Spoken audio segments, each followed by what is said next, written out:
Est-ce que Dieu t'a donné la vie éternelle? Ça ressemble à quoi, se faire donner la vie éternelle? Quelque chose comme ça?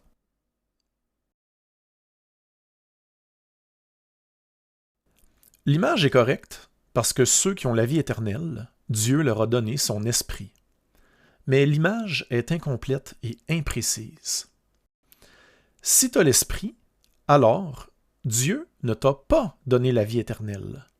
C'est plutôt toi qui as été donné à la vie éternelle. Parce que la vie éternelle, c'est un endroit. En fait, ça aussi c'est imprécis. La vie éternelle, c'est à l'intérieur de quelqu'un. Première lettre de Jean, chapitre 5, verset 11. Et voici ce témoignage, c'est que Dieu nous a donné la vie éternelle et que cette vie est dans son Fils. Et si tu as été donné à la vie éternelle, il y a une mauvaise nouvelle qui vient avec ça. 1 Corinthiens 6, verset 19 nous dit que tu ne t'appartiens plus à toi-même. Et Marc 9, 41 nous dit que tu appartiens à Christ. Mais malgré cette mauvaise nouvelle, les bonnes nouvelles abondent. Et c'est tout blanc ou tout noir. T'es en lui et tu as tout, ou sinon, t'es pas en lui pis t'as rien pantoute.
Première lettre de Jean, chapitre 2, verset 6.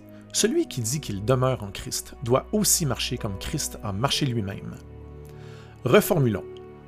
Si tu dis que tu es en Christ, tu dois agir comme Christ a agi lui-même. Première lettre de Jean, chapitre 3, verset 4. Celui qui garde ses commandements demeure en Dieu et Dieu en lui.